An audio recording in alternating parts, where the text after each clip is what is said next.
Capítulo 9. Em ação.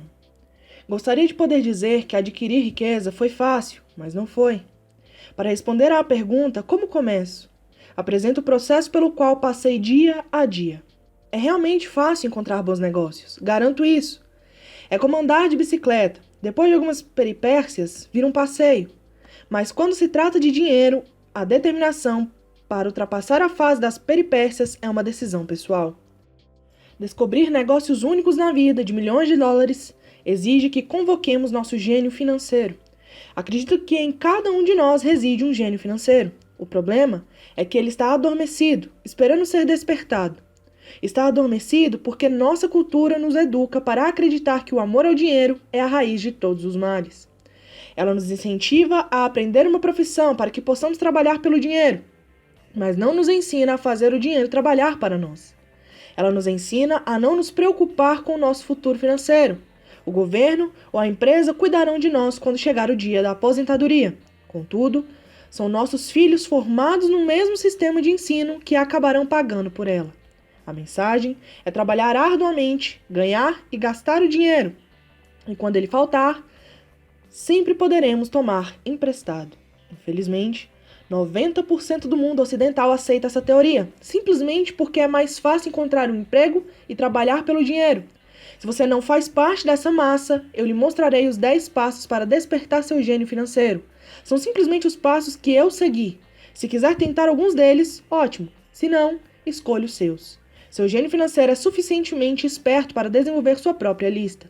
Falando no Peru, com um garimpeiro de 45 anos, eu lhe perguntei por que ele tinha tanta confiança em encontrar uma mina de ouro. Ele respondeu: há ouro em todo lugar. A maioria das pessoas não está treinada para vê-lo. E eu diria que isso é verdade. Quanto a imóveis, posso sair qualquer dia e achar 4 ou 5 bons negócios em potencial, onde uma pessoa comum não encontra nada. Mesmo procurando no seu bairro, a razão é que ela não dedica tempo para desenvolver seu gênio financeiro. Os 10 passos a seguir são um processo que pode ajudá-la a desenvolver os poderes que Deus lhe deu, poderes que só você pode controlar. Primeiro, preciso de uma razão maior do que a realidade.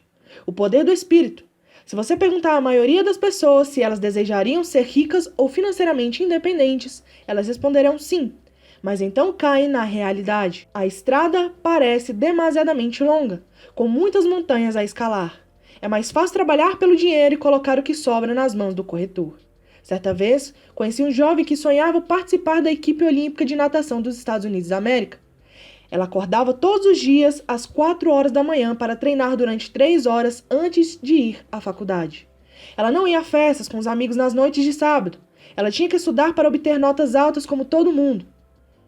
Quando lhe perguntei o que a levava a essa ambição e a esse sacrifício sobre-humano, ela simplesmente respondeu: faço isso por mim mesma e pelas pessoas que amo. E o amor que me leva a superar obstáculos e sacrifícios. Uma razão ou um propósito é uma combinação de alguns quero e alguns não quero. Quando as pessoas me perguntam qual a razão que me levou a querer ser rico, digo que foi a combinação profunda e emocional do quero e não quero. Listarei alguns. Primeiro, os não quero, pois são eles que criam os quero. Não quero trabalhar a vida inteira. Não quero o que meus pais aspiravam para mim, que era segurança no emprego e uma casa no subúrbio. Não quero ser um empregado. Odiava quando meu pai não assistia aos meus jogos de futebol porque estava ocupado com sua carreira. Odiava ver meu pai trabalhando arduamente e o governo levando boa parte do que ele tinha obtido quando morreu.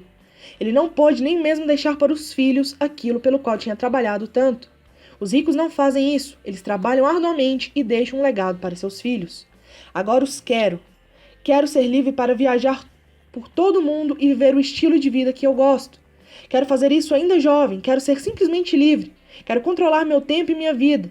Quero que o dinheiro trabalhe para mim. Essas são minhas razões emocionais profundas. Quais são as suas? Se elas não forem suficientemente fortes, então a realidade da estrada à frente pode ser maior do que suas razões.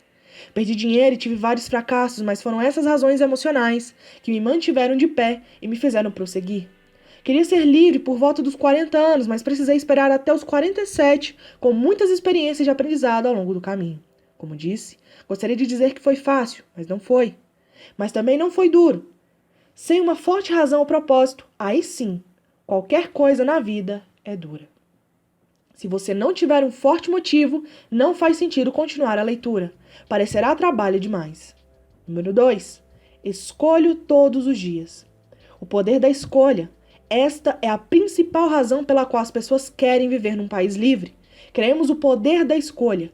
Financeiramente, com cada dólar que temos em nossas mãos, temos o poder de escolher nosso futuro de ricos, pobres ou classe média.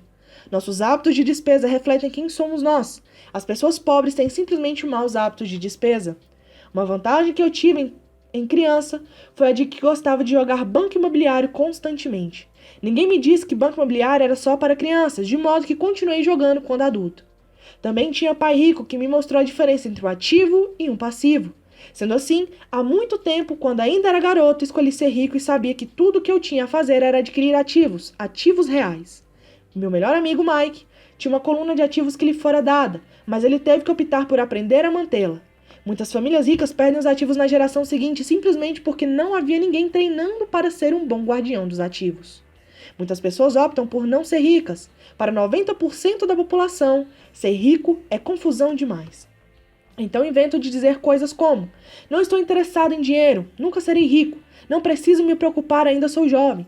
Quando tiver algum dinheiro, vou pensar sobre meu futuro. Ou, meu marido, mulher, cuida das finanças. O problema dessas afirmações é que elas roubam das pessoas que pensam assim duas coisas. Uma, tempo, que é nosso ativo mais precioso. E 2, o aprendizado. Só porque você não tem dinheiro, isso não é desculpa para não aprender. Mas é uma escolha que fazemos a cada dia. A escolha do que fazer com o nosso tempo, com o nosso dinheiro e com o que pomos em nossa cabeça. É o poder da escolha. Todos nós temos escolha. Escolhi ser rico e faço essa opção a cada dia. Invista primeiro na instrução. Na verdade, o único ativo real que você possui é sua mente, o instrumento mais importante que dominamos. Como disse, cada um de nós pode escolher o que põe em sua mente, uma vez alcançada idade suficiente. Você pode ficar assistindo a MTV o dia inteiro, ou ler revistas de golfe, ou fazer um curso de cerâmica ou um curso de planejamento financeiro. Você escolhe. A maioria das pessoas simplesmente compra investimentos em lugar de aprender a investir. Uma das minhas amigas, uma mulher rica, teve recentemente seu apartamento roubado. Os ladrões levaram o aparelho de televisão e o videocassete e deixaram todos os seus livros. Nós todos temos essa escolha. Novamente, 90% da população compra aparelhos de televisão e somente 10% compram livros, de negócios ou fitas sobre investimento. Então, o que é que eu faço? Vou a seminários. Gosto quando eles duram pelo menos 2 dias porque gosto de me aprofundar num tema. Em 1973, estava assistindo à televisão e vi um anúncio de um seminário de 3 dias sobre como comprar imóveis sem precisar de dar entrada. Gastei $385 e o curso me permitiu ganhar pelo menos $2 milhões. Talvez mais. Porém, mais importante, me comprou vida. Não preciso de trabalhar pelo resto da vida por causa daquele curso. Faço pelo menos 2 desses seminários por ano. Adoro fitas de áudio. A razão? Posso voltar para trás rápido. Estava ouvindo uma fita de Peter Lynch e ele disse algo do qual discordei completamente. Em vez de me mostrar arrogante e crítico, simplesmente apertei o botão de retrocesso e ouvi aquele trecho de fita umas 20 vezes. Talvez até mais. De repente, mantenho minha mente aberta. Entendi por que ele estava falando aquilo. Foi como uma mágica. Senti como se estivesse uma janela para a mente de um dos maiores investimentos do nosso tempo. Ganhei uma tremenda profundidade e percepção dos vastos recursos de seu conhecimento e de sua experiência. Resultado líquido. Ainda tenho minha velha maneira de pensar e tenho a forma de Peter de ver o mesmo problema ou situação. Tenho 2 pensamentos em vez de um, mais de uma forma de analisar um problema ou tendência, e isso não tem preço. Hoje me pergunto muitas vezes como Peter Lynch faria isso, ou Donald Trump, ou Warren Buffett, ou George Soros. A única maneira pela qual posso acessar seu vasto poder mental é sendo suficientemente humilde para ler ou ouvir o que eles têm a dizer. Pessoas arrogantes e críticas são muitas vezes pessoas com baixa autoestima, que têm medo de assumir riscos. Veja, se você aprende algo novo, terá que errar a fim de entender totalmente o que aprendeu. Se você leu até aqui, a arrogância não é um de seus problemas. Pessoas arrogantes raramente leem ou compram fitas. Por que elas o fariam? Elas são o centro do universo. Há pessoas inteligentes que discutem ou se defendem quando uma ideia nova se choca com o que pensam. Neste caso, sua assim chamada inteligência combinada com a arrogância se torna ignorância. Cada um de nós conhece alguém muito instruído ou que se acredita esperto, mas cujo balanço mostra outra coisa. Uma pessoa verdadeiramente inteligente saúda as novas ideias, porque novas ideias podem aumentar a sinergia de outras ideias acumuladas. Ouvir é mais importante do que falar. Se isso não fosse verdade, Deus não teria nos dado 2 ouvidos e apenas uma boca. Gente demais pensa com a boca, em vez de ouvir para assimilar novas ideias e possibilidades. Discute-se em lugar de se perguntar. Pensa em minha riqueza a longo prazo. Não sou partidário da mentalidade do fique rico depressa, de muitos compradores de bilhete de loteria ou frequentadores de cassinos. Posso comprar e vender ações, mas sempre compro instrução. Se você quer pilotar um avião, aconselho a tomar aulas antes. Sempre fico chocado com gente que compra ações ou imóveis, mas nunca investe em seu maior ativo, sua mente. O fato de ter comprado 1 ou 2 imóveis não o torna um especialista em imóveis. Número 3. Escolha os amigos com cuidado. O poder da associação, em primeiro lugar, não escolho meus amigos levando em conta suas demonstrações financeiras. Tenho amigos que fizeram de fato voto de pobreza, bem como amigos que ganham milhões todo ano. O importante é que aprendo com todos eles e faço um esforço consciente para isso. Admito que há pessoas que procurei porque têm dinheiro, mas eu não estava atrás de seu dinheiro. Queria ser seu conhecimento. Em alguns casos, essas pessoas de vastas posses se tornaram amigos queridos, mas nem todos. Há uma diferença que gostaria de destacar. Observei que meus amigos ricos falam de dinheiro, e não estou querendo dizer que se gabem. Eles se interessam pelo assunto. Já os amigos que, sem estarem em dificuldades financeiras, não gostam de falar de dinheiro, negócios ou investimentos. Muitas vezes pensam que isso não é educado ou que é anti-intelectual. Ou seja, também aprendo com os amigos que têm dificuldades financeiras, descubro o que não fazer.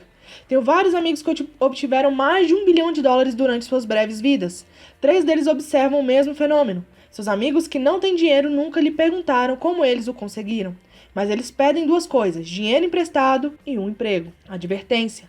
Não ouça as pessoas pobres ou apavoradas. Tenho amigos assim e gosto muito deles, mas são galinhas pessimistas na vida. Quando se trata de dinheiro, especialmente investimentos, o céu está sempre caindo. Eles sempre sabem por que as coisas não funcionam. O problema é que as pessoas as ouvem, mas aquelas que aceitam cegamente essas informações pessimistas são também galinhas pessimistas. E como diz o velho ditado, galinhas da mesma plumagem concordam entre si.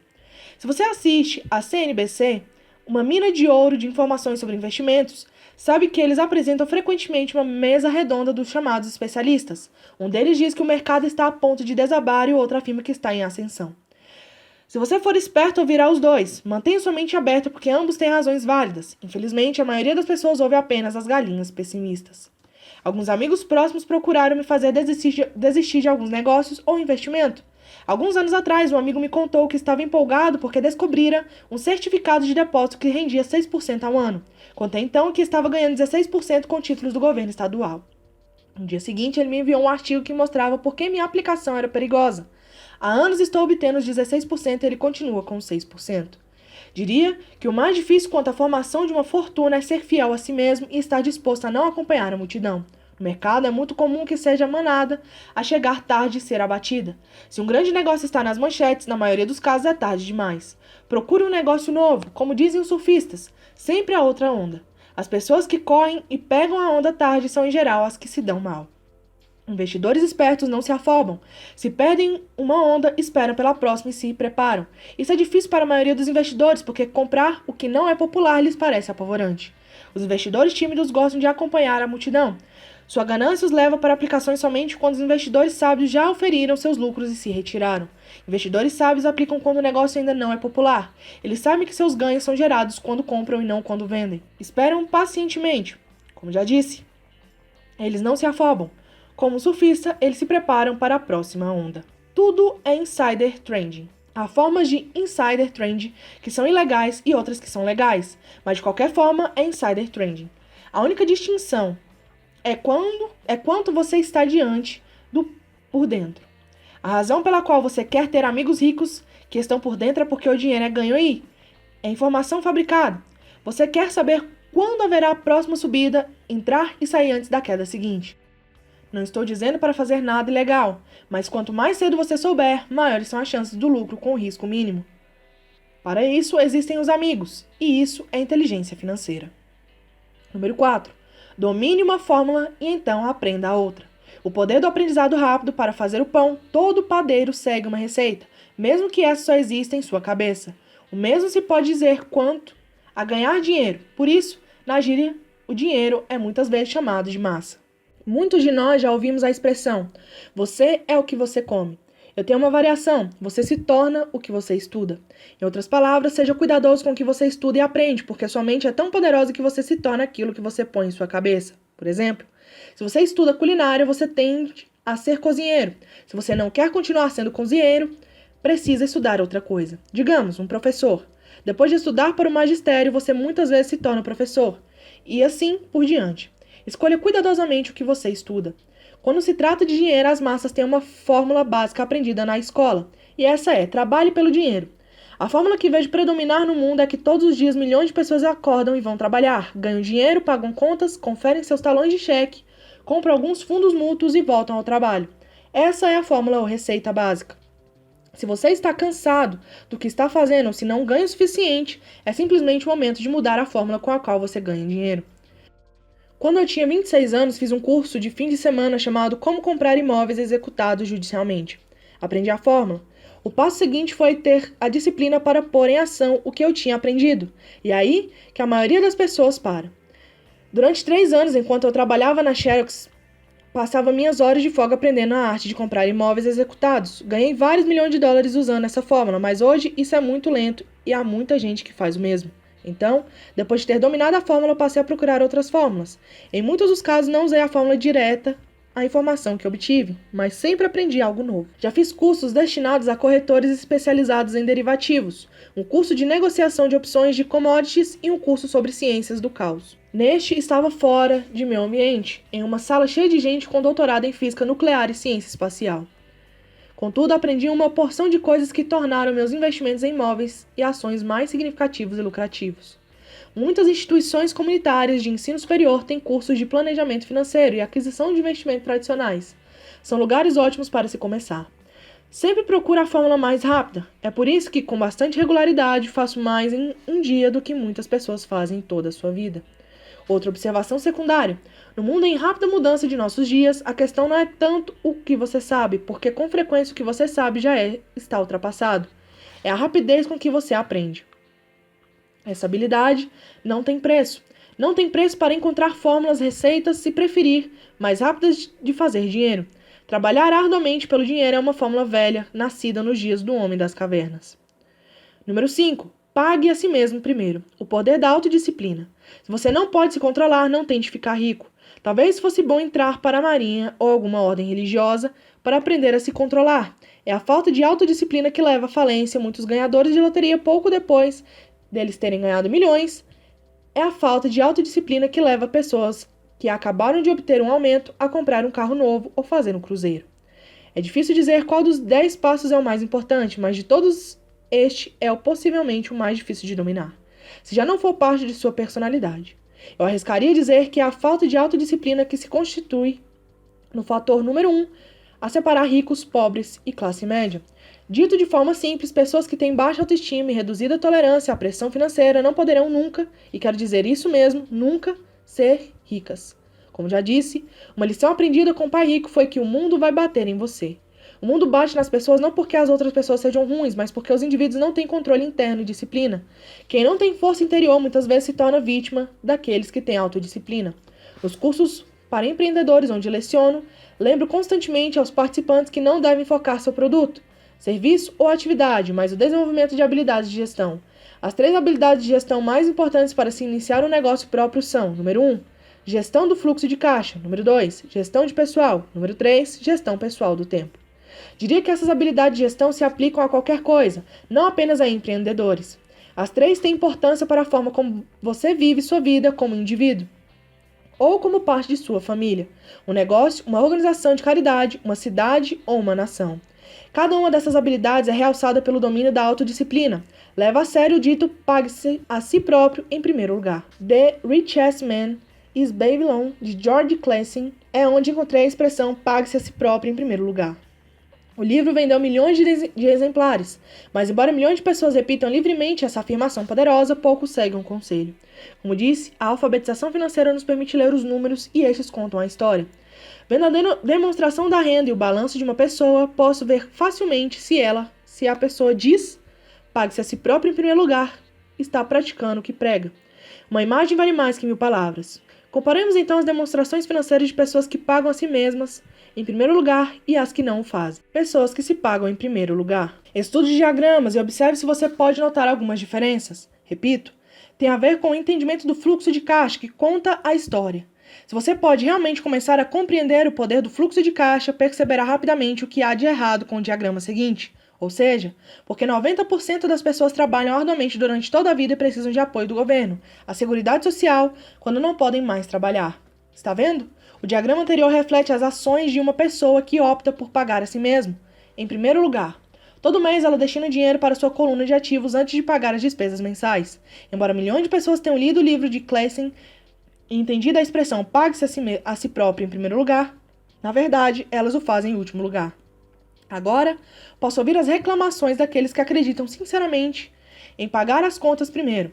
E posso ouvir todas as pessoas responsáveis que pagam suas contas em dia. Não estou falando para ser irresponsável e deixar de pagar as contas. Digo apenas o que está no livro e isso é: pague a si mesmo em primeiro lugar. Diagrama anterior é a imagem contábil correta dessa ação e não a que se segue. Alguém que paga todos os demais primeiro, frequentemente não lhe sobra nada. Minha mulher e eu temos tido muitos guarda-livros, contadores e gerentes de banco que têm problemas com essa forma de considerar o pague a si mesmo em primeiro lugar. A razão é que estes profissionais fazem de fato o mesmo que as massas, que é se pagar em último lugar. Eles pagam a todos os demais primeiro. Em certos meses, quando por qualquer razão o fluxo de caixa é bem menor do que minhas contas, eu pago a mim mesmo em primeiro lugar. Meu contador gritou, em pânico: eles vão pegar o senhor, a Receita vai colocar o senhor na cadeia. O senhor vai acabar com sua capacidade de tomar crédito. Vão cortar a eletricidade. Ainda assim, pago a mim mesmo em primeiro lugar. Por quê? Perguntará o leitor. Porque esse é todo o sentido da história de um homem mais rico da Babilônia. O poder da autodisciplina é o poder da força interior. Garra, num linguajar mais popular. É como o pai rico me ensinou no primeiro mês em que trabalhei para ele. A maioria das pessoas permite que o mundo bata nelas. O cobrador liga e diz, paga, ou então, aí você deixa de pagar a si próprio. O vendedor diz, ponha no cartão. Seu corretor imobiliário diz para você ir em frente porque o governo permite dedução no imposto de renda da hipoteca de sua casa. É disso tudo que o livro trata. Ter a garra para ir contra a maré e enriquecer.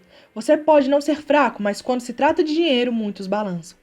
Não estou falando para ser irresponsável, não dou muito valor aos cartões de crédito e às facilidades de empréstimo porque quero pagar a mim primeiro. A razão pela qual minimizo minha renda é porque não quero entregá-la ao governo.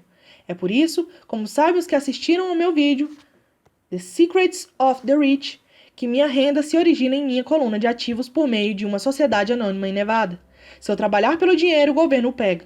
Embora pague minhas contas por último, tenho suficiente astúcia financeira para não me colocar numa situação enrolada.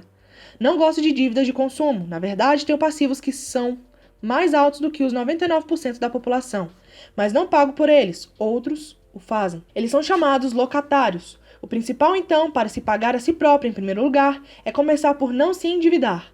Apesar de pagar minhas contas por último, me organizo para ter apenas pequenas contas sem importância, que terei que pagar. Quando eventualmente estou no aperto, ainda assim pago primeiro a mim mesmo. Deixo que os credores e até o governo gritem. Gosto quando eles ficam zangados. Por quê? Porque eles me fazem um favor. Eles me inspiram a sair e criar mais dinheiro. Continuo pagando a mim mesmo primeiro, invisto o dinheiro e deixo os credores gritarem. Em geral, acabo, de qualquer forma, pagando logo. Minha mulher e eu temos excelente crédito, só que não cedemos à pressão e não gastamos nossa poupança ou liquidamos ações para pagar dívidas de consumo. Isso não é muito inteligente do ponto de vista financeiro. Portanto, a resposta é, número 1, não se endivide demais. Mantenha suas despesas reduzidas. Forme seus ativos primeiro. Então compre uma casa maior ou um carro grande. Ficar preso na corrida dos ratos não é inteligente. Número 2. Quando apertado de dinheiro, não se afobe e não gaste suas poupanças ou investimentos. Use a pressão para inspirar seu gênio financeiro e descobrir novas formas de ganhar mais dinheiro e então pague as contas. Você terá aumentado sua habilidade de ganhar mais dinheiro bem como sua inteligência financeira. Assim, muitas vezes tive problemas financeiros e usei meu cérebro para criar mais renda, enquanto defendia firmemente meus ativos. Meu contador gritava e procurava cobertura, mas eu parecia um bom soldado de cavalaria defendendo o forte ativo. Pessoas pobres têm hábitos pobres. Um mau hábito comum é chamado inocentemente de meter a mão na poupança. Os ricos sabem que as poupanças só são usadas para criar mais dinheiro, não para pagar contas. Sei que isso parece cruel, mas, como já disse, Se não for internamente resistente, o mundo vai sempre bater em você. Se é do tipo que não gosta de pressão financeira, então descubra uma fórmula que funcione para você. Uma boa fórmula é cortar despesas, pôr o dinheiro no banco e pagar mais do que o necessário em imposto de renda, aplicar em fundos mútuos seguros e esperar sempre resultados médios. Mas isto viola a regra do pague a si mesmo em primeiro lugar. Este princípio não estimula o autossacrifício ou a abstinência financeira. Não significa pagar a você mesmo primeiro e passar fome. A vida foi feita para ser desfrutada. Se você conjura seu gênio financeiro, pode ter todas as coisas boas da vida, enriquecer e pagar contas, sem se sacrificar. E isso é inteligência financeira. Número 6. Pague bem seus corretores. O poder do bom conselho. Muitas vezes vejo pessoas colocando um cartaz na frente da casa. Proprietário vende. Ou, na televisão, muita gente se anunciando como corretor do desconto. Pai Rico me ensinou a fazer exatamente o contrário. Ele acreditava que os profissionais deviam ser bem pagos e eu adotei a mesma política. Hoje, tenho a meu serviço advogados, contadores, corretores de imóveis e de ações caros. Por quê? Porque se, e destaco o se, as pessoas são profissionais, seus serviços devem render dinheiro para você. E quanto mais dinheiro ganharem, mais eu ganho. Vivemos na era da informação. A informação não tem preço. O bom corretor deve lhe oferecer informação e dedicar tempo em instruir você. Tenho vários corretores dispostos a fazer isso por mim. Alguns me ensinaram quando eu tinha pouco ou nenhum dinheiro e até hoje trabalho com eles. O que pago a um corretor é pouco em comparação com o dinheiro que posso ganhar em consequência das informações que eles me trazem. Adoro quando meu corretor de imóveis ou de ações ganha muito dinheiro. Em geral, isso significa que ganhei muito dinheiro também. Um bom corretor, além de ganhar dinheiro para mim, me poupa tempo. Como quando eu comprei o lote vazio por $9.000 e o vendi logo a seguir por $25.000, de modo que pude comprar mais depressa meu Porsche. Um corretor é seus olhos e ouvidos no mercado. Eles estão lá todos os dias enquanto eu não precisar estar. Prefiro jogar golfe. Também as pessoas que vendem suas casas por conta própria não dão muito valor ao seu tempo, porque eu iria querer deixar de gastar alguns dólares quando posso empregar esse tempo para ganhar mais dinheiro ou para estar com aqueles que amo. O que acho engraçado é que tantas pessoas pobres e de classe média insistem em dar gorjetas de 15% a 20% nos restaurantes por um mau serviço e reclamam de pagar um corretor algo entre 3% e 7%. Elas gostam de dar gorjeta a pessoas que figuram na coluna de despesa e maltratam os que estão na coluna dos ativos. Isso não é inteligente do ponto de vista financeiro. Nem todos os corretores são iguais, infelizmente. Em sua maioria, são apenas vendedores. E diria que os vendedores de imóveis são os piores. Eles vendem, mas têm poucos ou nenhum imóvel próprio. A grande diferença entre um corretor que vende casas e um corretor que vende investimentos. E o mesmo se aplica a corretores de ações, títulos, fundos mútuos e seguros que se autodenominam de consultores financeiros. Como no conto de fadas, você tem que beijar um monte de sapos para achar um príncipe. Lembre, o velho adágio.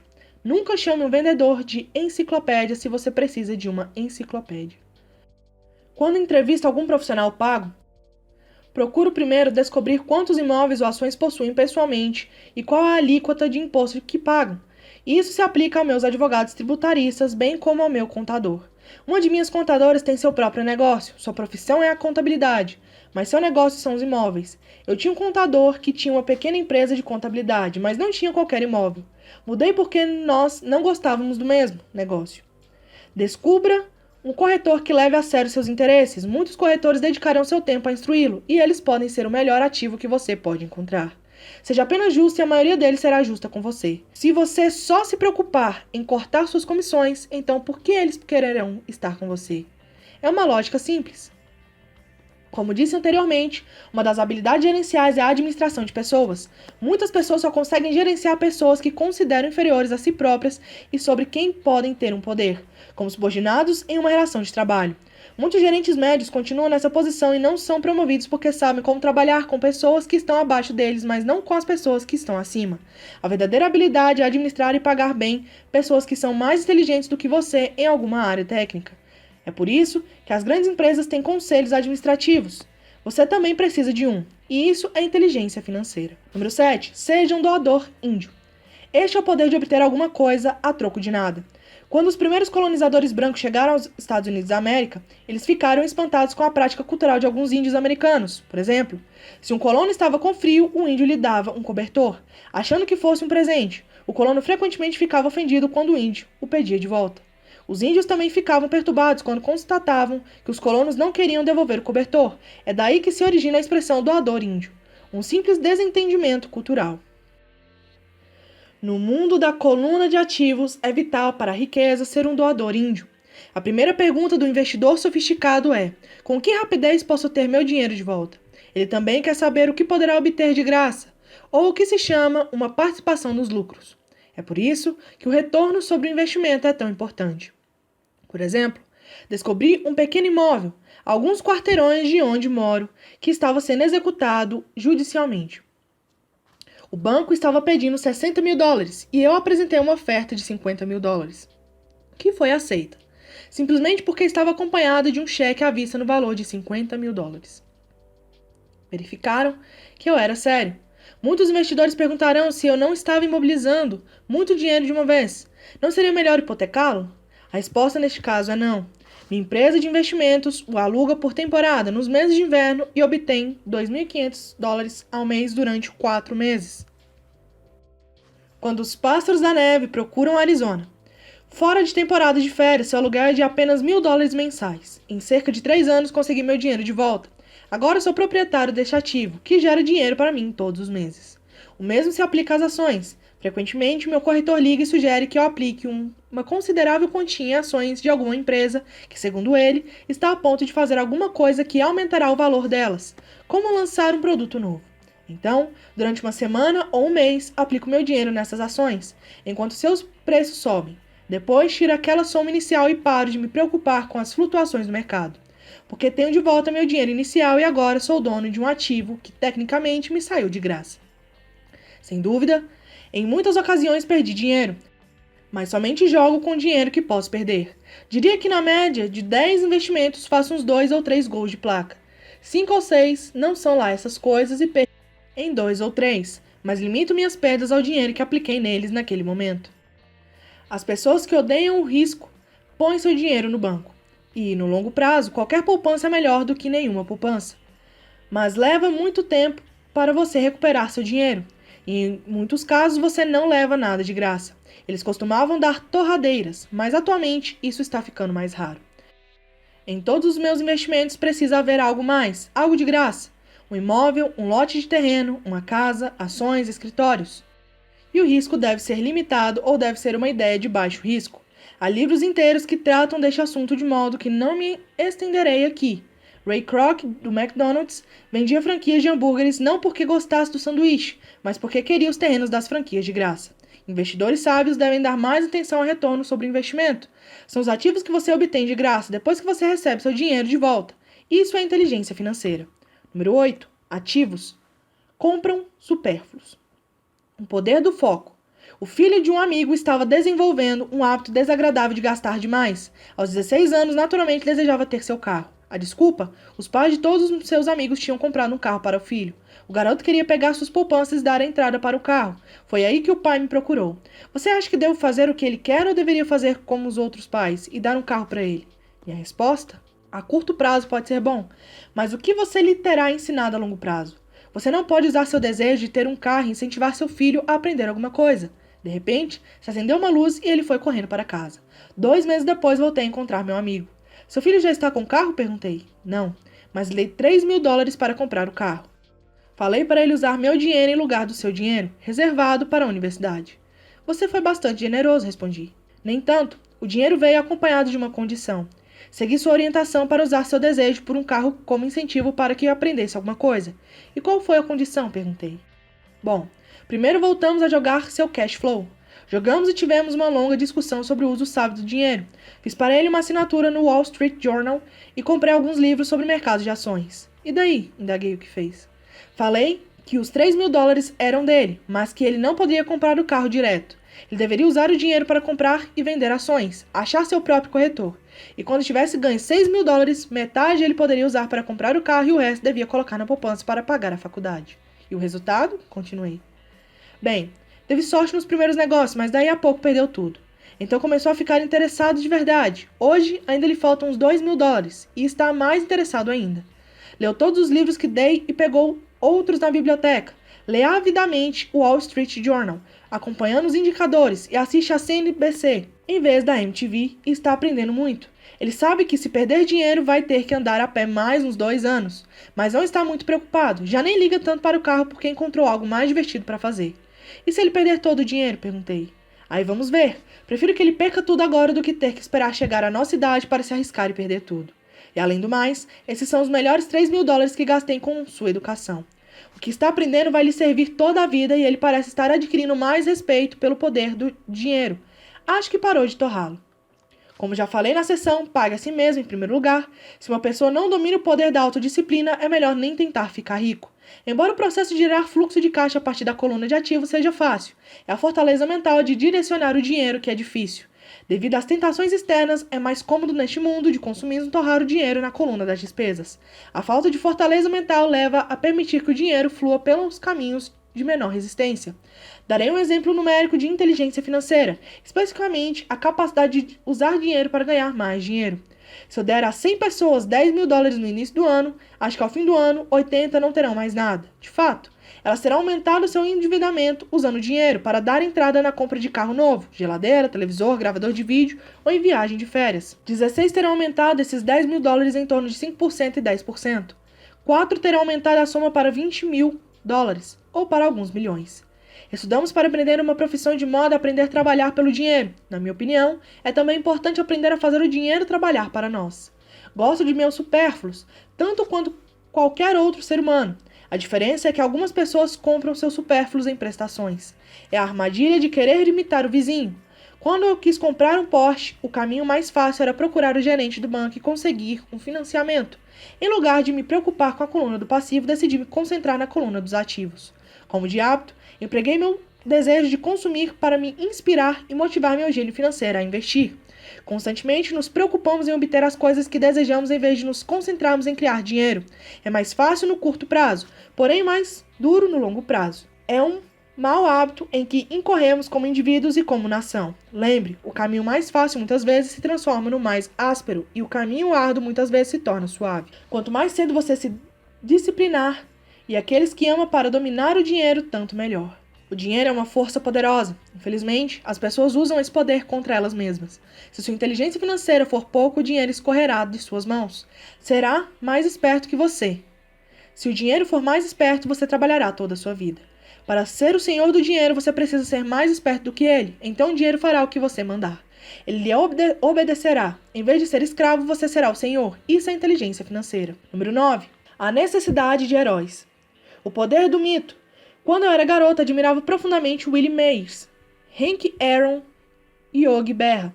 Eles eram meus heróis. Quando garoto, jogando no beisebol infantil, queria ser como eles. Seus cartões de beisebol eram meu tesouro. Queria saber tudo a respeito deles, conhecer suas estatísticas, suas jogadas, quanto ganhavam e como tinham ascendido os times profissionais. Queria saber tudo porque queria ser como eles. Quando aos 9, 10 anos de idade, pulava para arremessar ou apanhar a bola, não era eu, era Yogi ou Hanks. É uma das formas mais poderosas de aprender que frequentemente esquecemos ao chegar à idade adulta. Perdemos nossos heróis, perdemos nossa ingenuidade. Hoje observo os garotos jogando beisebol perto de casa. Na quadra não é o Joãozinho, é Michael Jordan, Sir Charles ou Clyde. Copiar ou emular heróis é um aprendizado poderoso. E é por isso que quando alguém como O.J. Simpson cai em desgraça, há um clamor tão grande. É mais do que um simples julgamento, é a perda de um herói. Alguém com quem se cresceu, que se observou e se quis imitar. De repente precisamos nos livrar dessa pessoa. Quando cresci, encontrei novos heróis. Tenho heróis como Peter Jacobsen, Fred Couples e Tiger Woods. Imito suas jogadas no golfe e faço o possível para ler tudo a respeito deles. Também tenho heróis como Donald Trump, Warren Buffett, Peter Lynch, George Soros e Jim Rogers. Em minha maturidade, acompanho suas estatísticas como fazia com meus heróis do beisebol. Acompanho os investimentos de Warren Buffett e leio tudo sobre suas opiniões a respeito do mercado. Leio o livro de Peter Lynch para entender como ele escolhe suas ações. E leio sobre Donald Trump, tentando descobrir como negocia e monta operações. Da mesma maneira que não era eu no campo de beisebol, quando estou no mercado ou fechando um negócio, estou agindo subconscientemente com a ousadia de Trump. Ou ao analisar uma tendência, procuro pensar em como Peter Lynch o faria. Tendo heróis, me aproprio de uma fonte imensa de gênio em estado puro. Mas heróis fazem mais do que simplesmente inspirá-lo. Heróis fazem com que as situações pareçam fáceis. Ao fazer parecerem fáceis, nos convencem a querer ser como eles. Se eles conseguiram, eu também posso. Quando se trata de investimentos, há gente demais para complicar. Procure heróis que façam as situações parecerem fáceis. Número 10. Ensina e receberás. O poder da doação. Ambos os meus pais eram mestres. Pai Rico me ensinou uma lição que me acompanha toda a vida, e essa foi a necessidade de ser caridoso ou de doar. Meu pai instruído doava muito na forma de tempo ou conhecimento, mas quase nunca doava dinheiro. Como já mencionei, ele costumava dizer que doaria quando tivesse algum dinheiro sobrando, só que raramente sobrava algum dinheiro.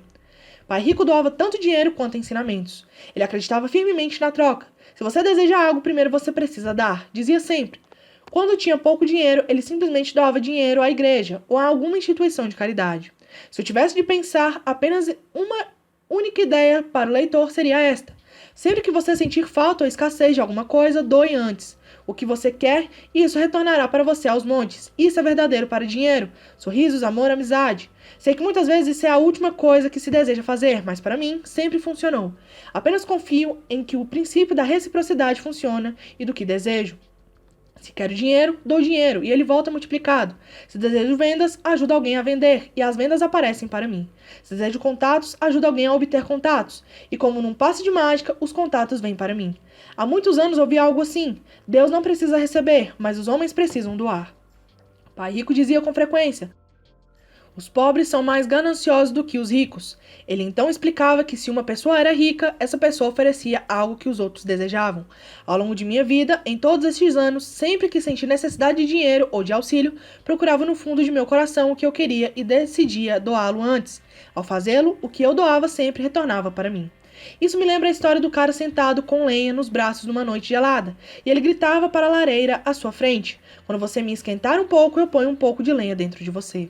Quando se trata de dinheiro, amor, felicidade, vendas e contatos, tudo o que a gente precisa lembrar é doar primeiramente o que se deseja e isso retornará aos montes para nós. Muitas vezes, apenas o processo de refletir sobre o que você deseja e como você o poderia doar para alguém desencadeia uma torrente de generosidade. Sempre que sinto que as pessoas não estão sorrindo para mim, simplesmente começo a sorrir e a cumprimentar. E como por milagre, de repente, há mais gente sorrindo à minha volta. É verdade que seu mundo é apenas um espelho para você. Por isso digo, ensina e receberás. Descobri que quanto mais sinceramente ensino aos que estão desejosos de aprender, tanto mais aprendo. Se você quer aprender sobre dinheiro, ensine a alguém. Uma torrente de novas ideias e distinções mais sutis surgirá. Houve momentos em que doei e nada retornou, ou em que o recebi não era o que eu desejava. Mas depois de refletir e examinar minha alma, concluí que em vez de doar por doar, eu estava doando para receber. Meu pai ensinava professores e se tornou mestre dos mestres. Pai Rico sempre ensinava aos jovens seu jeito de fazer negócios. Em retrospecto, foi a generosidade deles com que eles sabiam o que os fez melhores. Há neste mundo poderes muito mais fortes do que nós. Você pode chegar lá por si mesmo, mas chegará mais rápido com o auxílio dos poderes superiores. Tudo de que precisa é ser generoso com o que você tem e os poderes superiores serão generosos com você.